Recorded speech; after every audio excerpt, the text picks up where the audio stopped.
wild opening week, but a fun opening week in the NFL. I'm going to switch gears just a little bit because we talked about this a lot yesterday, Mike. Nebraska opting to not wait the extra 15, 20 days, whatever it is, and paying Scott Frost the full $15 million or whatever the number was buyout instead of waiting an extra week or an extra couple weeks, excuse me, for it to cut in half. I mean, what are your thoughts on that decision? I mean, I don't think after that Georgia Southern loss, he wasn't going to be sticking around anyway. But what are your thoughts on Nebraska making that decision 3 weeks before that dropout buys in half? Is that par for the course in college athletics now? I don't think that is, no. Especially when, like, if it had been a circumstance which would be par for the course that the buyout wouldn't drop until the end of the season, and would you then decide to let the whole season expire? So that would be par for the course, where you would say, no, we don't want to wait that long. We definitely are going to do this, and let's see what else we can get out of this season. I'm not a big fan of that especially in college athletics, because I believe that the players signed up to play for that person. In this case, Scott Frost. The players who transferred in, the players who enrolled and stayed, the players who were recruited a year ago to be freshmen, all signed up to play for Scott Frost. And as long as Scott Frost hasn't done anything untoward or illegal, and we know that's not the case, this is just losing a couple of football games. As long as that coach hasn't done anything that fits into those two categories, I don't believe in firing that person. I'm just not a believer in that at the college athletics level. Especially, usually those are economic decisions. It's going to cost us money if we keep this person. Yeah, that's usually what it is. And some people think and they're erroneous in thinking this, if we get in now, we get the best choice. No, it doesn't work like that. I mean, right. That's not how college athletics work. Maybe like if you make a bad bowl game, and you're like 6-6 or whatever, and you don't think that's where you want to go, and so you want to, at that point you got to be in the pool, because that's when coaches start getting plucked off. Absolutely. And you may be headed that direction in early November, so you're starting to reach out to search firms and agents and that sort of thing. Okay, I get that. But the reality is that you don't gain anything by being in the pool on September 10th. Right. You don't. I mean, it's not. You're not getting anybody who's an active coach to say, oh yeah, like I got a shot at 10-1, but I'll take your call. That's not going to happen. And if you call their agent, they're going to say, well, we're glad to hear from you, but we got a game going. We got a season going on, and if this goes the way we want it to, we might be able to do better than you. I mean, who knows?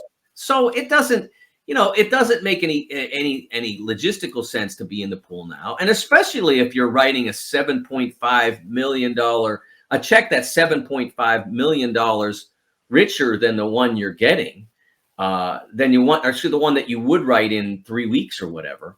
It's not good economics for the part of the university. I don't think so either. The other element of this is that it's not like they're getting embarrassed. I mean, yeah, it's embarrassing to lose to Georgia Southern. I get that. Right. But they're competitive. This isn't like, guys, everybody's quit. We're losing 60-10 week after week after week. The players are still playing. They're just not playing well enough or not good enough or whatever it might be. So I absolutely think that it would have made much more sense.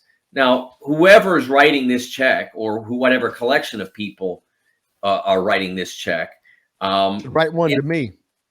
Yeah, right. It's their money, so they can spend it this way to have three different weeks of football than they would otherwise.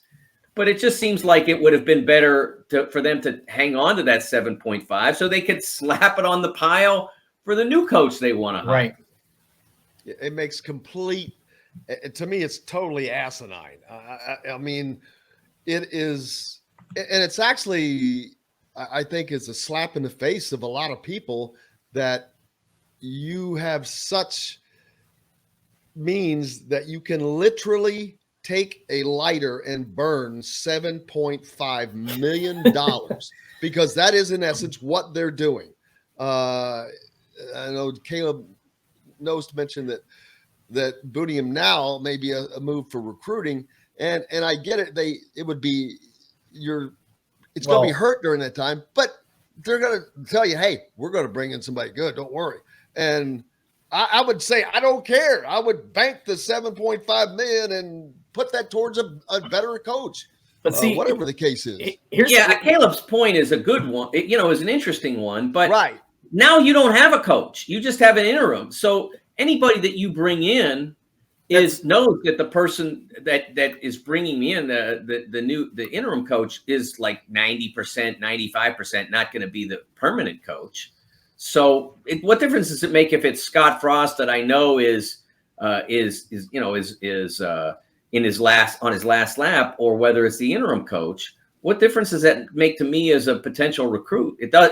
I know I'm not playing for either person, right? So I just don't think that that's enough of a reason to do that at this point. Plus, I don't think that they wanted the chance of losing to Indiana and that being the time where he got it, because that's the day. It was actually the day of the game is when his buyout, October 1st. I don't think Trev Alberts cares. I think Scott Frost might have cared, but I don't think Trev Alberts cared about that. He wasn't the AD at the time the comment was made. It's interesting. Sometimes you do these things to do right by the coach, but you were already sending him out the door with 7.5. So he didn't need 15 to be done right by, so to speak. He was already going to get 7.5. So that's more than enough to live on for the rest of his life, and it won't be the last job he has. I mean, there was an interesting. I follow a radio host, Mike Bianchi, also a sports columnist in Orlando, on Twitter, and he always runs this series of polls every day. They're interesting. Some of them are fun, some of them are philosophical, and some of them are just sports oriented. And one was, what will be Scott Frost's next job? And will he be like a Group of 5 head coach? Will he be a Power 5 OC? I think, I think he can get an OC job in 5 minutes come December 1st, if that's what he decides to do. And I think it's probably what he'll end up doing. But he can be somebody's OC in like 5 minutes, and he'll do very well in that and get another shot somewhere, whether that's Group of 5 level or whether he'll get another shot at a Power 5, probably at a lesser program. But he's not going to starve on $7.5 million and $1 million salary as somebody's OC.